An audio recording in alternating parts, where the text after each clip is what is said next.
பத்திரிகை மற்றும் ஊடக நண்பர்களுக்கு எங்களுடைய பணிவான வணக்கம். மார்க்சிஸ்ட் கம்யூனிஸ்ட் கட்சியை பொறுத்தவரையில் நடைபெற இருக்கிற நாடாளுமன்ற தேர்தலில் தமிழ்நாடு முழுவதும் எங்களுடைய தேர்தல் பணியை மிக வேகமாக துவங்குவது என்கிற அடிப்படையில் பல்வேறு மாவட்டங்களில் அதற்கான ஊழியர் கூட்டங்கள், அதற்கான செயல்கள் கூட்டம் மட்டும்தான் நடத்தி கொண்டிருக்கிறோம். குறிப்பாக நாங்கள் ஏற்கனவே போட்டியிட்டு வெற்றி பெற்றிருக்கிற மதுரை, கோயம்புத்தூர் தொகுதிகளில் உடனடியாக தேர்தல் பணிகளை துவங்க வேண்டும் என்கிற அடிப்படையில் இன்றைக்கு கோயம்புத்தூரில் ஒரு செயல்வீரர் கூட்டம் என்பது நடைபெற இருக்கிறது. வரக்கூடிய தேர்தலில் எங்களுடைய பிரதானமான இலக்கு என்பது தமிழ்நாட்டில் பாஜக, அதிமுகவை முறியடிப்பது, 40 தமிழ்நாடு, பாண்டிச்சேரி உள்ளிட்ட 40 தொகுதிகளிலையும் திமுக தலைமையில் இருக்கிற மதசார்பற்ற கூட்டணி மகத்தான வெற்றி பெறுவது என்பதற்கு உழைக்க வேண்டும் என்று தமிழ்நாடு முழுவதும் இருக்கிற எங்களுடைய கட்சி அணிகளை செயலில் இறக்கிவிடுவது என்று தீர்மானித்திருக்கிறோம். இதற்காக சமூக வலைதள குழுக்கள், கலைக்குழுக்கள், பாடகர்கள் குழு, நாடக குழு உள்ளிட்ட பல்வேறு குழுக்களுக்கான பயிற்சி முகாம்களை நடத்தி கலை புதிய பாணியில், குறிப்பாக பாஜகவினுடைய மதவெறி அரசியலை நாடகங்கள் மூலம், கலை பாடல்கள் மூலம், கலைக்குழுக்கள் மூலம் மக்கள் மத்தியில் வலுவாக எடுத்து செல்வது என்று தீர்மானித்து அதற்கான அந்த பணிகள் இப்போது துவங்கி இருக்கிறது என்பதை நான் முதல்ல தெரிவிச்சுக்க விரும்புகிறேன்.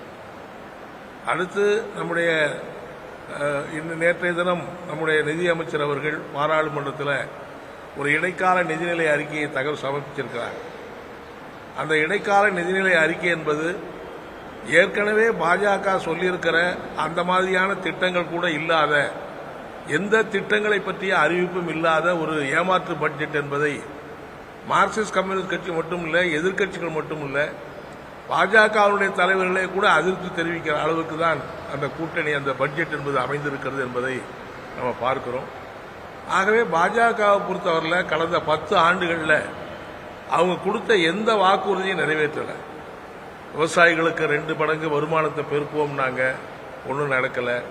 விவசாய தற்கொலைகளை நாங்கள் தடுத்து நிறுத்துவோம்னாங்க, நாளுக்கு நாள் விவசாய தற்கொலைகள் அதிகமாகிட்டு இருக்கு.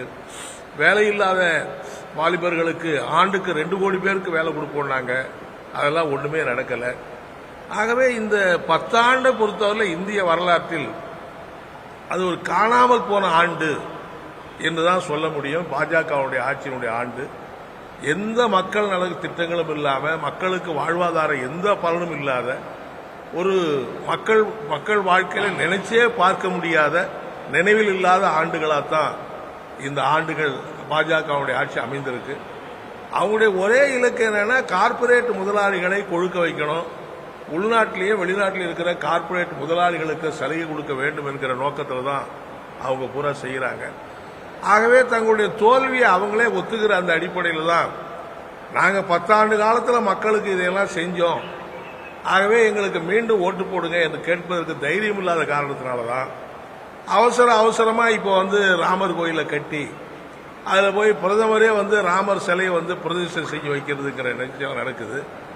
ராமரை வழிபடுவதையோ, இறை உணர்வையோ மார்க்சிஸ்ட் கம்யூனிஸ்ட் கட்சியோ அல்லது எதிர்கட்சி இந்தியா கூட்டணி கட்சிகளோ நாங்கள் ஒன்றும் அந்த குறை சொல்லலை, அதை விமர்சிக்கலை. எல்லா மக்களுக்கும் இறை உணர்வு, வழிபாட்டு உரிமை என்பது இருக்கும் என்று வற்புறுத்துறோம். ஆனால் அந்த இறை உணர்வை ஒரு அரசியல் ஆதாயத்துக்கு பயன்படுத்துவது தவறு, அது மோசமான விளைவுகளை உண்டாக்கும் என்றுதான் நாங்கள் சொல்ல விரும்புகிறோம். ஒரு மதசார்பற்ற நாடு என்று பிரகடனப்படுத்தியிருக்கிற இந்திய நாட்டுடைய பிரதம மந்திரி ஒரு குறிப்பிட்ட மதத்தினுடைய கோயில் விழாக்களில் போய் கலந்துகிட்டு அதை பிரதிஷ்டை செஞ்சு வைக்கிறார் சொன்னா, அப்புறம் மதசார்பற்ற நாடு என்பதற்கு என்ன அர்த்தம் இருக்குங்கிற கேள்வியெல்லாம் இன்னைக்கு வருதுங்கிறத பார்க்கிறோம். எனவே எப்படியாவது ராமரையாவது கொண்டு அவங்களுக்கு வாக்கு சேகரிக்கிற பணியில ஈடுபடுத்தி அதன் மூலம் தேர்தலில் வெற்றி பெறலாம்னு நினைக்கிறாங்க. ஆனால் மக்கள் அதையெல்லாம் ஏற்றுக்க மாட்டாங்க. பாஜக என்ன நினைக்கிறாங்கன்னா, எங்க பார்த்தாலும் ராம பக்தர்கள் இருக்கிறாங்க, ராமர் கோயிலுக்கு கூட்டம் நிறைய வருது, ஆகவே மக்கள் நமக்கு ஓட்டு போடுவான்னு நினைக்கிறாங்கன்னா அப்படியெல்லாம் உண்மை கிடையாது. தமிழ்நாட்டில் கூட நிறைய கோயில்கள் இருக்கு. இந்தியாவிலேயே அதிகமான கோயில் இருக்கிற மாநிலம் பார்த்தீங்கன்னா தமிழ்நாடு தான். எல்லா கோயில்களுக்கும் மக்கள் கூட்டமா போறாங்க. ஆனா பாஜகவுக்கு இங்க ஒரு தொகுதியில் கூட தனியா நின்னா டெபாசிட்டே கிடைக்காது. இதுதான் இந்தியா, இதுதான் தமிழ்நாடு. எனவே இந்த மதவெறியை கிளப்பி இப்ப அவங்க பாத்தீங்கன்னா வேகமா அவங்க அஜெண்டாவை இப்போ நவுத்த ஆரம்பிச்சிருக்காங்க. இப்போ வந்து குடியுரிமை சட்ட திருத்தத்தை அமலாக்க போறோங்கிறாங்க. முழுக்க முழுக்க ஒரு பாசிச குணம் கொண்ட ஒரு ஆட்சியாக தான் இந்த ஆட்சி இருக்குங்கிறத நம்ம பார்க்குறோம். பாராளுமன்ற ஜனநாயகமோ, அடிப்படை மக்களுடைய பேச்சுரிமையோ, எழுத்துரிமையோ, பத்திரிகை சுதந்திரம் உட்பட எல்லாமே இன்னைக்கு கேள்விக்குறியா இருக்கு. அநேகமாக இந்தியாவிலேயே நீங்க உலகத்திலேயே பார்த்தீங்கன்னா அதிகமாக பத்திரிகையாளர்கள் பாதிக்கப்பட்டிருக்கிற மாநிலத்தில் ஒரு 8வது இடம் 9வது இடத்துல இந்தியா இருக்கு. அப்படின்னா பத்திரிகையாளர்களை கூட அவங்க வந்து சுதந்திரமாக செயல்பட விடலை. எனவே அப்படிப்பட்ட அந்த ஆட்சியை முறியடிப்பது என்கிற அடிப்படையில் இந்தியா கூட்டணியினுடைய பலம் நடந்தது. சமீபத்தில் கூட எங்களுடைய மத்திய கமிட்டி கூட்டம் திருவனந்தபுரத்தில் நடந்த போது இந்தியா முழுவதும் இந்த பணியை தீவிரப்படுத்துவது, இந்தியா கூட்டணி கட்சிகளோடு ஒரு உடன்பாடு கொண்டு நாடு முழுவதும் போட்டியிடுவது, பாஜகவை வீழ்த்துவது என்கிற அந்த அடிப்படையில் நாங்கள் செயல்படுறோம் அப்படிங்கிறது தான் நான் சொல்ல விரும்புறது. தமிழ்நாட்டை பொறுத்தவரையில் இன்னைக்கு நம்முடைய வருகிற 12ஆம் தேதி சட்டமன்ற கூட்டம் நடக்க இருக்குது. ஆளுநர் வந்து சட்டமன்ற கூட்டத்தை துவங்கி வைக்கிறாரு.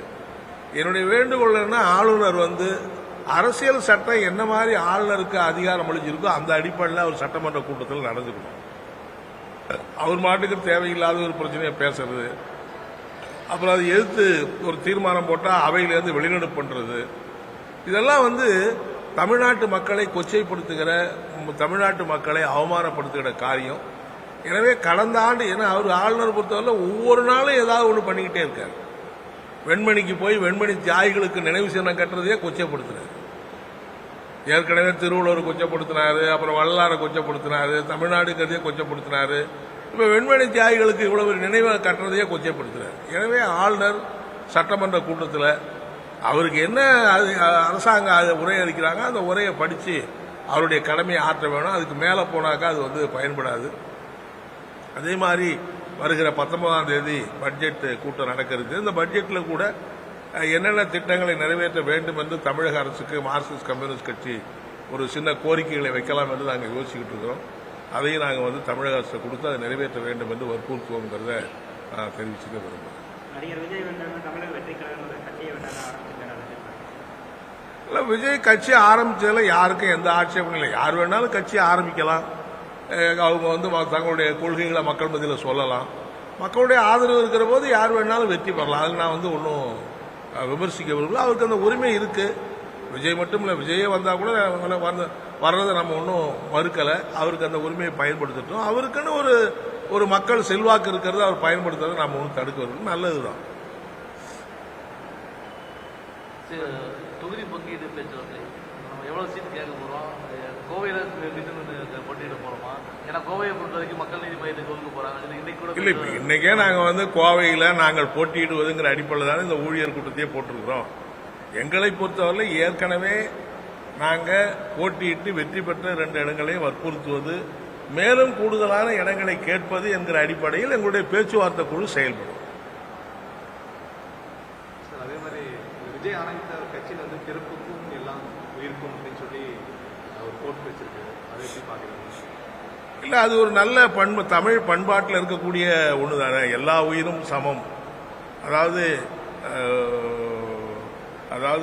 பிறப்பால வந்து உயர்வு தாழ்வு பாவிப்பது குற்றம் என்று அரசியல் சட்டமே சொல்லியிருக்கு. எனவே அதை அவரும் சொல்றது நல்லதுதான். அவர் பிறப்புக்கும் எல்லா உயிருக்கும் அப்படிங்க சொல்ற அந்த கோட்பாடு நல்ல கோட்பாடு தான். என்ன சோதனை வந்து இந்த நாம் தமிழர் சேர்ந்த பிரமுகர் வீட்டில் நடந்திருக்கு, இது எப்படி பாக்குறீங்க? எங்களை பொறுத்தவரை நாங்க என்ன சொல்ல விரும்புறோம்னா, எண்ணெயை பயன்படுத்தி நாடு பூரா எதிர்கட்சிகளை முடமாக்குற காரியத்தை இந்தியா பூரா பிஜேபி செஞ்சுக்கிட்டு இருக்காங்க. ஏற்கனவே தமிழ்நாட்டில் என்ன நடந்ததுன்னு தெரியும். கோயம்புத்தூர்ல கூட மத சிறுபான்மையினர் வீடுகளில் எப்படி ரெய்டு நடத்துறாங்கன்னு தெரியும். ஆகவே என்ஐஏங்கிறது அது கிட்டத்தட்ட பாஜகவினுடைய ஒரு அடியாள் மாதிரி ஆயிடுச்சு. அன்னைக்கு தாம் தமிழர் கட்சி அலுவலகத்தை அவங்க வந்து சோதிக்கிறாங்க. எங்களை பொறுத்தவரை அந்த சோதனையெல்லாம் நாங்கள் ஏற்றுக்கொள்ள, யார் வீட்டில் நடந்தாலும் அது பிஜேபிக்கு ஆதரவா எதிர்பார்க்கல, அதுக்குள்ள போகல. தாம் தமிழர் கட்சியில் கூட நீங்க அவங்க பேர்ல ஏதாவது புகார் இருக்குன்னா கூப்பிட்டு விசாரிக்கலாம். ஒண்ணுமே புகார் இல்லை, நீங்க மாட்டும் திடீர்னு ராத்திரில போய் வீட்டில் இருக்கிற குடும்பத்தில் பூரா வந்து ஒரு அறையில் போட்டு பூட்டி வச்சுட்டு நீங்க ரெய்டு நடத்துறீங்கன்னா அது என்ன சர்வாதிகாரமா நடக்குது இந்தியாவில்? இதுக்கு ஏதாவது ஜனநாயகம்னு சொல்ல முடியுமா?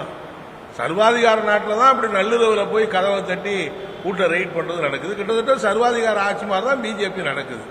இதை நாம் தமிழர் நண்பர்கள்லாம் இப்ப தெளிவா புரிஞ்சுக்கணுங்கிறது தான் என்னுடைய வேண்டுகோள். நடிகர் விஜய் வந்து சினிமாவிலிருந்து விலகிறேன் அப்படிங்கிற ஒரு ஸ்டேட்மெண்ட் கொடுத்துருக்காங்க. அதாவது வந்து ஏற்கனவே கமிட்டான படங்களை முடிச்சுட்டு சினிமாவிலிருந்து விலகி முழு நேரம் அரசியல் ஈடுபடுறாங்க. அதாங்க நான் சொல்றேன், அவர் முழு நேரம் அரசியலா வர்றது நல்லது. நாங்க வந்து எல்லாருக்கும் அந்த உரிமை இருக்கு, அவருக்கும் அந்த உரிமை இருக்கு. அதனால அவர் வர்றதை வந்து நாம ஒன்றும் விமர்சிக்கல, குறை சொல்லல. அவர் வரட்டும், மக்கள்கிட்ட கொள்கையை சொல்லட்டும், மக்களுடைய ஆதரவு பெற்று அவர் வெற்றி பெற்றா கூட வரட்டும், நம்ம ஒன்றும் வேண்டாம்னு சொல்லல. தொடர்ச்சியாக வந்து பார்த்தீங்கன்னா சினிமாவிலேருந்து ரஜினிகாந்த், கமலஹாசன் இந்த மாதிரி அரசியலுக்கு உள்ள வராங்க. அது வரும்போது இந்த வருஷத்துலேயும் விஜய் வருகிறார். அவருடைய ஸ்டாண்டும் இதே மாதிரி இருக்கும்னு நினைக்கிறீங்களா? அதாவது அவருடைய ஸ்டாண்டு என்னவா இருக்குங்கிறத பொறுத்தவரை அவர் தன்னுடைய கொள்கைகளை சொன்ன பிறகுதான் நாங்கள் சொல்ல முடியும்.